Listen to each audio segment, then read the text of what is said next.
For every cult that's ever existed, there's one question most people ask. How could anyone fall for something like that? But when your life is already falling apart, the answer isn't always so simple. New York City wasn't an easy place to raise a family during the 1970s. Many neighborhoods were plagued by violent crime, gang activity, and drugs. For countless parents, every day came with the same worry, whether their children will make it home safely. Among those families was a young girl named Nikki Lopez. Long before she would become known as one of the many survivors who spoke publicly about the horror she'd endured, Nikki was simply a child whose mother wanted what every parent wants, a chance to give her daughter a life that felt safe. By many accounts, Nikki's mother was doing everything she could do to build that future. But hope can become difficult to hold on to when you're surrounded by poverty, uncertainty, and the constant feeling that tomorrow might not be any better than today. Like many families living throughout these circumstances, she was searching for wealth. She wasn't searching for fame, nor was she searching for religion, she was simply searching for stability. For somewhere her daughter could grow up without looking over her shoulder. Somewhere that promised community instead of isolation. It's important to remember that people rarely join groups like these because they're naive or unintelligent. More often than not, they're simply presented with an opportunity that seems impossible to ignore. For Nikki's mother, the opportunity arrived when someone introduced her to a growing community that claimed to offer something different. A place where families looked after one another. A place where children were protected. A place where the future finally looked brighter. It sounded almost too good to be true, and as history has shown, it usually was. For Nikki's mother, hope didn't arrive in flashing lights or dramatic speeches. It arrived in the form of a stranger. According to Nikki Lopez's later account, one day she was approached by a man dressed in a long white garment. Calm, polite, and seemingly genuine. He had handed her a book and encouraged her to read it before making any judgments. Inside its pages were promises. Promises of unity, promises of knowledge, promises that there was another way to live. The ideas were unlike anything she'd encountered before. They spoke of history, identity, spirituality, and a future free from the struggles that had become normal in her everyday life. By the time she reached her final page, curiosity had turned into something much stronger. The following day, she agreed to meet the man again. He brought her to an address in Brooklyn, 717 Bushwick Avenue. The noise of the city felt distant. Instead of violence and uncertainty, there were families talking together. Children ran through the halls laughing, people greeted one another like old friends, embracing newcomers as though they'd been expected all along. For someone who had spent years worrying about raising a child in an unforgiving environment, it must have felt like stepping into an entirely different world. No one appeared afraid, and no one seemed alone. Many of the people she met spoke openly about their own hardships. They too had searched for somewhere they belonged, and now they believed that they had found it. It wasn't just a religious gathering, it felt like a family. Before long, attending became a regular part of her life. The meetings became more familiar, the people became closer. Eventually, she decided to bring the one person she cared about most, her daughter. Nikki Lopez was introduced to the community while she was still a child. At first, there was little reason to be suspicious. To Nikki, it was simply a place filled with smiling faces, welcoming adults, and other children to play with. Looking back the years later, she would describe how ordinary it all seemed in the beginning. But every tightly controlled community has something at its center. Someone whose words carry more weight than anyone else's. Within these walls, that person was Dwight Malachi York. To his followers, York was simply a teacher. Over the years, he would adopt countless titles and identities, presenting himself as a spiritual guide, a historian, a healer, and eventually a figure of almost unquestionable authority. The community revolved around him, and as his influence grew, so did the control he exercised over the lives of those who believed in him. For many families, including Nikki's, they believed they had finally found the future they'd been searching for. In reality, they had only stepped inside the beginning of a nightmare. To the community that Nikki and her mother had joined was known as the Nuwaubian Nation. To outsiders, it appeared to be a growing religious movement unlike any other. It drew inspiration from a constantly evolving mixture of beliefs, combining elements of Islam, ancient Egyptian history, and UFO mythology, and York's own teachings into a belief system that followers were told contained hidden truths about humanity. To understand why so many people were drawn into it, it's important to understand the world they were living in. For many African Americans in New York throughout the 1970s and into the 1980s, life was shaped to be more than poverty alone. Systemic discrimination, limited economic opportunities, racial inequality, and struggling neighborhoods that left many families feeling forgotten. There was a growing desire with many communities to reconnect with their history and reclaim their identities. Dwight Malachi York claimed he had the answers. His speeches blended history with spirituality, often challenging conventional beliefs and promising that his followers were part of something much greater than themselves. His influence extended much beyond the pulpit. York was also a musician, recording and producing his own music while jazz was featured prominently in his work. He experimented with a range of genres over the years, using music as another way to spread his ideas and strengthen his public image. To many followers, he wasn't just a religious teacher. He was an artist, a philosopher, and a visionary. Above all else, he was the unquestioned leader of the Nuwaubian Nation. As Nikki's mother became more involved with the group, she was presented with an opportunity that seemed impossible to refuse. Rather than simply attending meetings, she was invited to live alongside the community at the movement's headquarters on Bushwick Avenue. The promise was simple: a safe place to raise her daughter, a supportive community, and a brighter future than the one they had left behind. Believing she was making the best decision for her family, she accepted. Life inside the compound was unlike anything they had experienced before. Daily routines became structured around the community's teachings. Followers adopted new styles of dress that reflected the group's beliefs. Their diets changed. Hours were spent studying religious texts, including the Quran, while learning Arabic became part of everyday life. The further the members immersed themselves in the community, the more their old lives began to fade into the background. To a child, much of it felt normal. According to Nikki Lopez's later testimony, Dwight Malachi York paid particular attention to her. She recalled being well cared for, well dressed, and made to feel important within the community. At the time, those gestures reinforced the belief that she was surrounded by people who genuinely cared about her well-being. More than anything, Nikki remembered feeling safe. She looked up to York with admiration a child might have for a trusted adult. In her eyes, he was simply the leader everyone respected. He became almost like a father figure. Looking back now, Nikki has described just how completely she trusted him. It was that trust that York would eventually exploit in ways almost too horrific to comprehend. As the years passed, the Nuwaubian Nation continued to grow. What once had been a small religious movement in Brooklyn had expanded into a community of more than 1,000 followers. Families dedicated their lives to the organization, and Dwight Malachi York's authority over his congregation became increasingly absolute. Before long, York began to argue that they had outgrown New York. According to his vision, the streets of Brooklyn could never become the permanent home for the future he had promised his followers.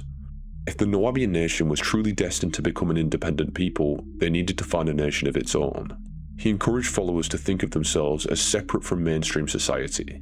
The group developed its own internal systems, including symbolic passports and tax structures, reinforcing the belief that they were no longer simply members of a religious movement, but citizens of an entirely new civilization.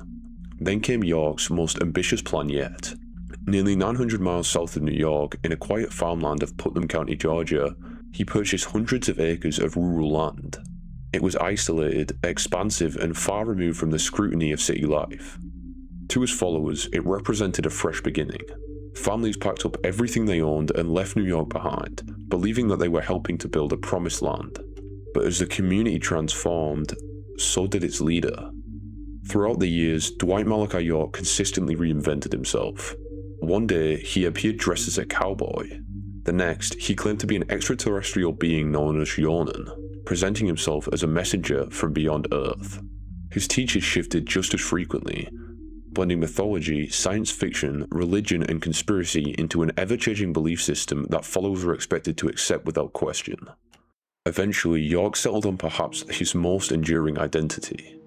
He declared himself an Egyptian pharaoh. He taught that members of the Nuwaubian Nation were descendants of ancient Egyptians whose true origins stretched far beyond this planet. According to York, conventional history concealed humanity's real past, and only through him could his followers discover who they truly were. For those who had devoted years of their lives to him, questioning these extraordinary claims became increasingly difficult.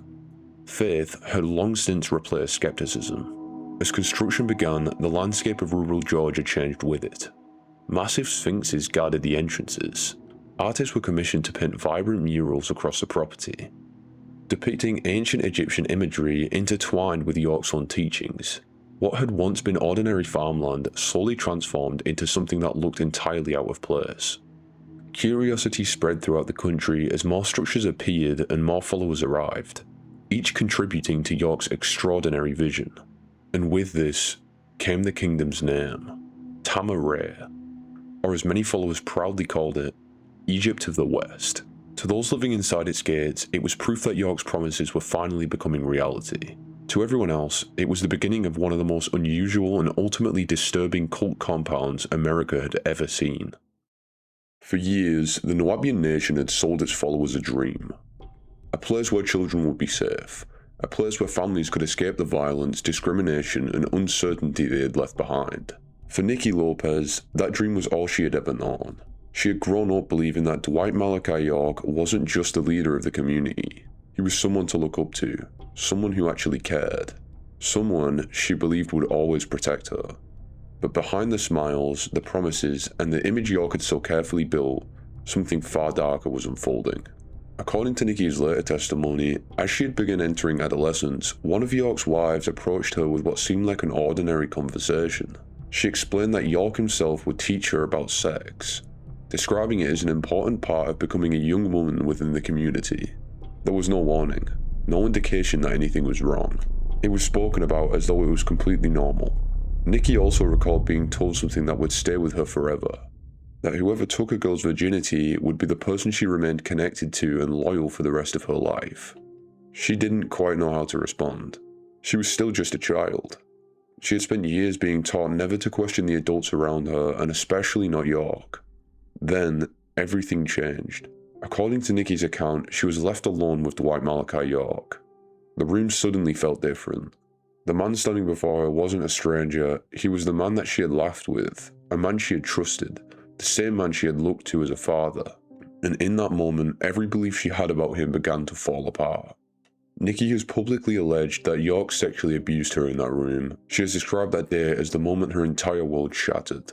The man she believed would keep her safe had instead become the person she feared most. According to her testimony, York dismissed what had happened, leaving her to carry the weight of an experience no child should have to ever endure. Nikki later said that she had begun writing letters to York, pouring her thoughts onto paper because she felt she had nowhere else to turn. She described hating her life. She wrote that she had wished she'd never been born. Those words revealed just how profound the abuse affected her. But escaping wasn't as simple as just walking away. Former members have described the Nuwaubian Nation as a world where York's influence reached into every corner of daily life. He wasn't just a leader, he was the center of everything. Speaking out meant risking your family, your home, and the only life you had ever known. So Nikki stayed silent, not because she wanted to, but because she believed she had no other choice. As time passed, however, another thought began to outweigh her fear. What if she wasn't the only one? The possibility that other children might be experiencing the same abuse became impossible to ignore. Eventually, she made a decision that would change the course of her life forever. She would run. Before leaving, she turned to the one person she desperately hoped would stand beside her, her mother. According to Nikki, she told her everything and explained that she wanted to escape. Instead of finding comfort though, she found heartbreak. Nikki has said that her mother chose to remain loyal to York and the Nuwaubian Nation.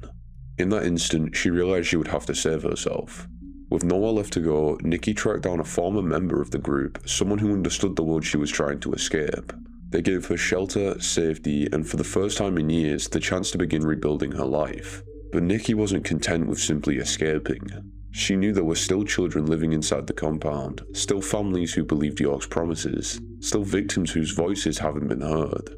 Leaving had saved her life. Now she was determined to make sure it saved someone else's, because if the truth remained buried, the nightmares would simply continue. While Nikki was fighting to rebuild her life, something else had been unfolding in the shadows. For years, federal investigators had been quietly piecing together a case against Dwight Malachi York. Former members were beginning to speak. Parents desperately searched for their children they had believed had disappeared into York's world. Medical professionals reported deeply troubling cases involving underage girls connected to the Nuwaubian community. As investigators followed the trail, more and more questions led them back to one place. Girls as young as 11 years old had been reported to have been brought into hospitals pregnant. As investigators followed the trail, more and more questions led them back to one place: Tama-Re. What York had spent decades building as a promised land was now becoming the focus of one of the largest cult investigations in modern American history. But bringing them to justice wouldn't be easy. Authorities knew exactly who they were dealing with. York had spent years convincing his followers that they were separate from the outside world. Inside the compound, he exercised extraordinary control over every aspect of daily life.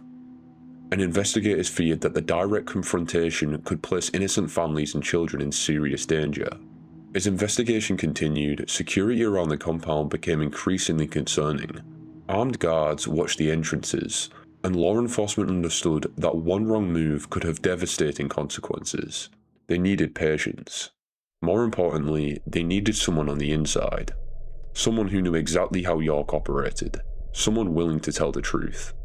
That person was Nikki Lopez.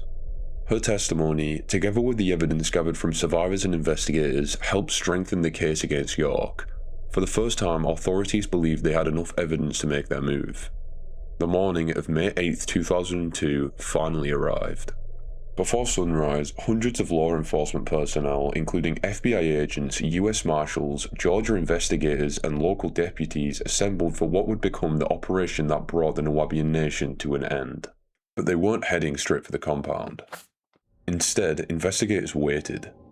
If York could be arrested away from Tama-Re, they could dramatically reduce the risk of hundreds of people still living inside. Hour after hour, nothing. Then finally, the gates slowly opened. A black vehicle rolled out onto the road. The vehicle eventually pulled into a nearby grocery store. Now there was only one question. Was York inside? Officers waited as the driver door opened. A man stepped out. And finally, surveillance teams confirmed the identity almost immediately. It was Dwight Malachi York.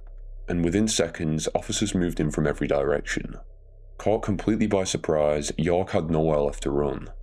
Without a shot being fired, the self-proclaimed prophet who had spent decades convincing thousands that he was untouchable was finally placed under arrest. And with York in custody, law enforcement immediately turned its attention to Tama-Re. Convoys of federal and local officers entered the compound with extreme caution. Behind its gates lived hundreds of men, women, and children, many of whom had known no other way of life. After years of secrecy, the gates of Tama-Re were finally opened to the outside world. The kingdom York had built was over, but the investigation was only beginning. Over the following months, prosecutors assembled an extensive case built upon survivor testimony, physical evidence, and years of investigative work. Then, in January 2004, Dwight Malachi York entered a federal courtroom not as a prophet. For perhaps the first time in decades, the man who had demanded absolute obedience now had to answer for his own actions. As survivors watched from the courtroom, York no longer appeared larger than life. The titles were gone, and so were the elaborate costumes.